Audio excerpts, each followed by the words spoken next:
Hey guys, this is Tommy from the Ravens Creek Study, and we're going through a What is Bible or What is the Bible, a Biblical Theology 101. I want to try to finish the series today.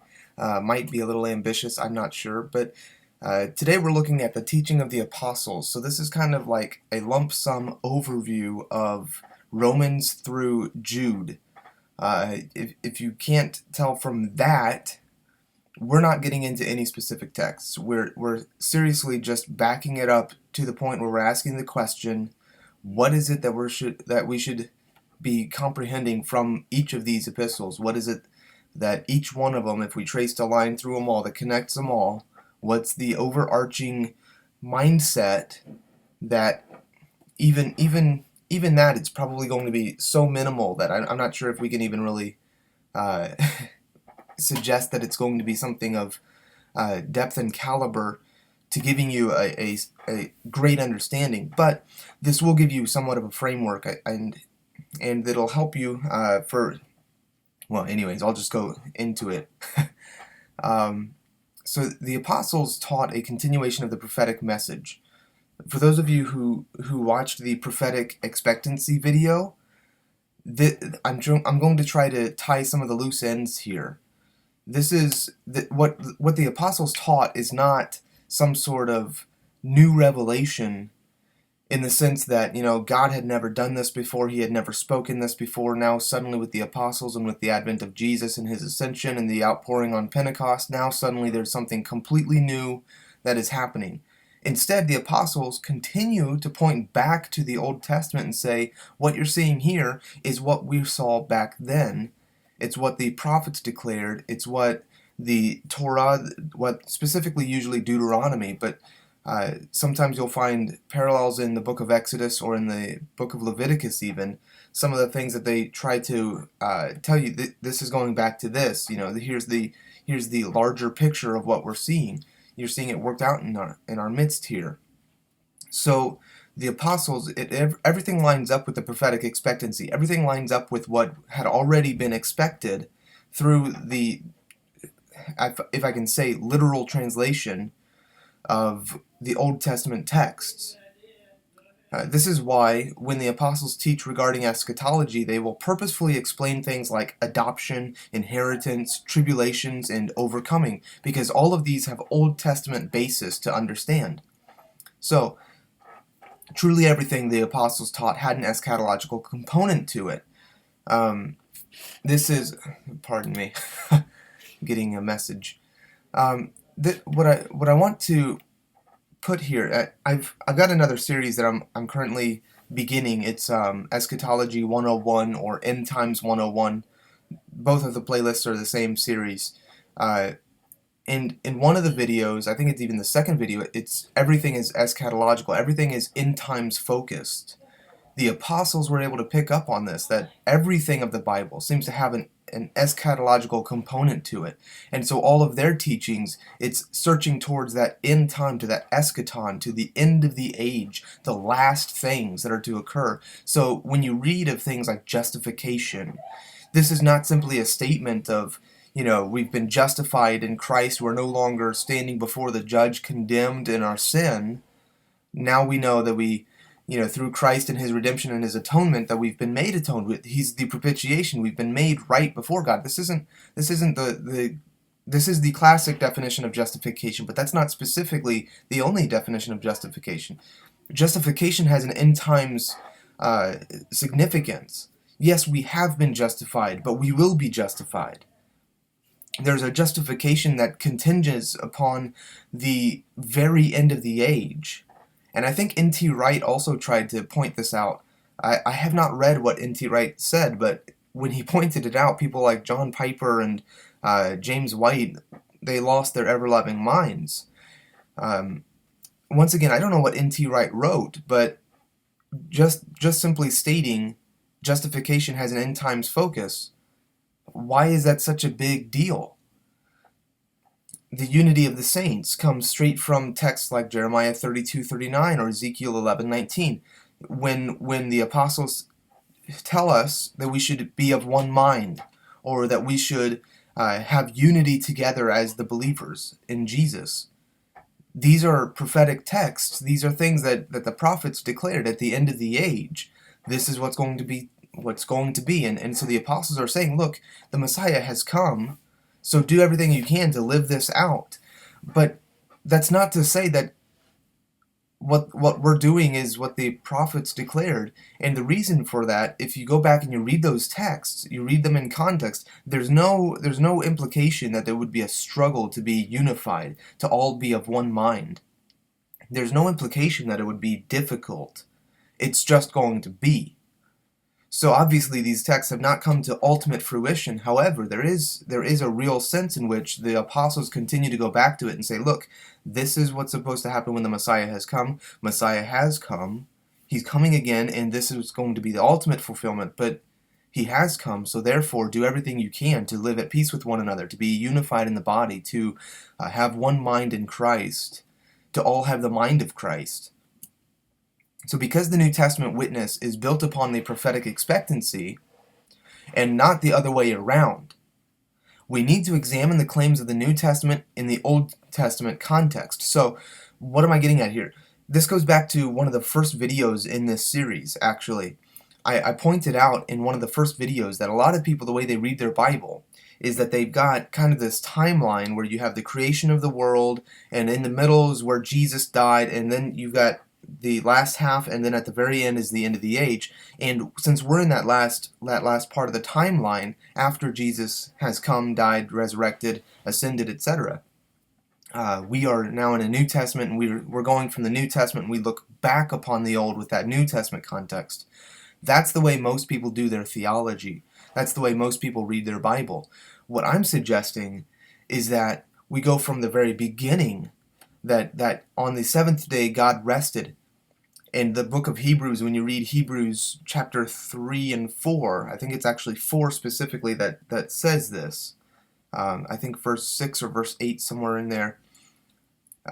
It points back to this statement in Genesis chapter 2, that on the seventh day God rested, and says, so since that day, there's been a rest that we can enter by faith. And so all those who have faith in God, Abel who brought the sacrifice, Abel, his sacrifice was accepted because of his faith. He entered into that rest again. There's an eternal rest from that moment forward, that if we follow it through the whole of the Bible, we'll find that all of the saints together have been knit together, that what we're expecting and what we're experiencing is not entirely different than what the saints of the Old Testament experienced. And so there's a continuum, there's an interwovenness, that when we ask questions like, what is the Messiah, what is redemption, what is Israel, what is tribulation, what is resurrection, what is New Jerusalem or Zion, all of these have Old Testament answers. All of these spring up from the Old Testament, and we need to be able to tap into that. This is what I call the Hebrew roots of the faith. It's more than just the Hebrew roots movement. It's beyond that. It transcends that. There's something deeper that they're still missing because they're so focused upon law and doing that which the Old Testament has told us we're supposed to do. They don't see the eternal significance and the eternal perception of these things are reflecting a heavenly paradigm. You understand what I'm getting at? So we need to understand our New Testament not from the basis of what did Jesus and the apostles say, but specifically, what is it that they're saying that is building upon the Old Testament? What is it from the Old Testament that they're looking at and they're saying, okay, so this is significant because enter into the blank, For example, 1 Samuel chapter 10, verse 6. This is when Samuel is telling Saul to go home because his donkeys have already returned and his uncle's worried about him. And so Saul is going to go home, but Samuel tells him, this is what's going to happen to you when you go home. You're going to be king, and this is what's going to happen to you on your way. And we come into verse 6, and it says, then the Spirit of the Lord will come upon you, and you will prophesy with them and be turned into another man. So we can look at this, and we can compare it to 2 Corinthians 5:17. Why that verse? because 2 Corinthians 5:17 says, anyone who is in Christ is a new creation. And so we have this parallel here. We see, the Spirit of the Lord will come upon you. This is something that we see over and over in the book of Judges. So it is an Old Testament classic. But then this last part, and you will be turned into another man. That part is directly a New Testament concept. This idea of we've been converted in Christ and we've been made into a new creation, that concept stems from the Old Testament. Hebrews 11, this is a classic. This has altered the way that my wife and I view a lot of things. Hebrews 11 is the connection of our generation back to our roots. So and that's a time statement. Whatever generation you are in, it connects you right back to the saints from Abel onward. It shows a great number of saints from the very beginning, and then ends by claiming that they are not complete without us, and we are not separate from them, but interwoven. What we have is what they had, and what they had is what we have. The difference is not in Jesus is doing something new. The difference is they didn't have the Messiah. The Messiah has come. So there is a sense in which they're looking forward, but I don't want you to think in this way of they're looking forward to Jesus, so therefore Pentecost hadn't been poured out, and so therefore they didn't have the Spirit like we have the Spirit. The Spirit would have to come upon them. It didn't indwell them.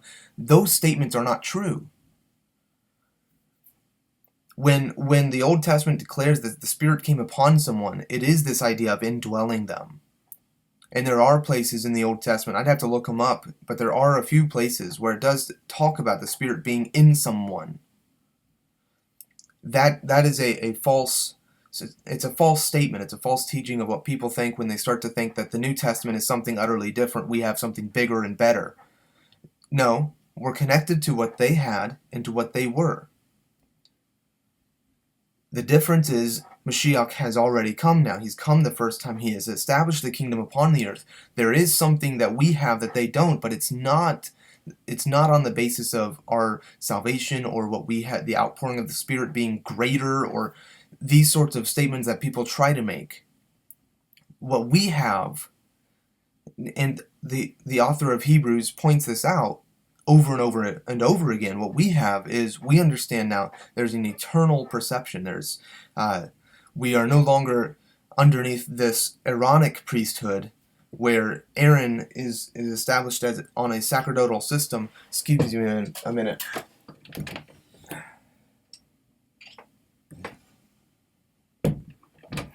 The cat wanted out. Okay. We're no longer underneath Aaron's priesthood. We are underneath the Melchizedek priesthood. And in that, we are priests. So whereas the saints of the Old Testament, not everyone had a priestly ability. Now, everyone's a priest. And we look at Jesus as our high priest. So these are the kinds of differences, is that we perceive past just the flesh and blood priesthood of Aaron, the sacrifices that he had to minister, etc., all of these things that you see in the book of Leviticus and Exodus and Deuteronomy, these what we would call laws of the last part of Exodus with the tabernacle and all of the things that went in the tabernacle and the sacrifices and all of the laws and regulations of Leviticus, these have an eternal reflection, that there's an eternal reality, and it's a reality. It's not some sort of off-the-wall kind of thing that we're like, yeah, well, it's kind of true, but it's ethereal. It's more than ethereal. It's tangible. It's that we've come unto. It's that we are now a part of. It's the heavenly reality that's being manifest upon the earth. This is where we're looking at something slightly different, and I hope that's I hope that makes sense. It's not like we're completely severed and separate from the Old Testament saints. We are actually a part of them, and they're a part of us. All of the doctrines that we get from the New Testament, faith-based salvation, regeneration, resurrection, justification, the church, etc., they come directly from the Old Testament, which, by the way, if you look at my Christian Theology 101, one of the things that I do try to do is to connect it back to the Old Testament and reveal kind of how this is not just simply New Testament text. I don't know that I do it every time. I don't know that it's something that I'm able to do every time, but I do try to show the wholeness of it instead of just focusing upon a few texts of the New Testament. It does not start with Jesus nor with the cross, but with the eternal covenant, which, once again, if you've been watching this whole series, you'll know the eternal covenant began, the first mention of it is with Noah in Genesis chapter 9. But even before that, what happened with Noah is contingent upon what happened before that with Abel. Within Genesis 3, there's the cursing of the serpent, that there would be a man who would come from the womb of Eve, that the seed of the woman would crush the serpent's head. And that's kind of the first establishment of this eternal covenant beyond just what we already discussed previously with the eternal rest of Genesis chapter 2, that on the seventh day God rested from his work. So there's this eternal covenant that's been established, and then when there's the fall, God establishes a plan of redemption to bring you back into that eternal covenant. Does that make sense? Even the rest mentioned in the New Testament comes directly from Genesis 2, 1 through 4. So I'm going to go ahead and finish here. We're going to stop and we're going to pick up next time with New Testament eschatology. I think that's actually going to be the last video. Yeah, that's going to be the last video. So I'll see you next time, and we're going to conclude our series in the next video. And I thank you for watching. Grace and peace to you in Christ, and I do wish you a blessed day.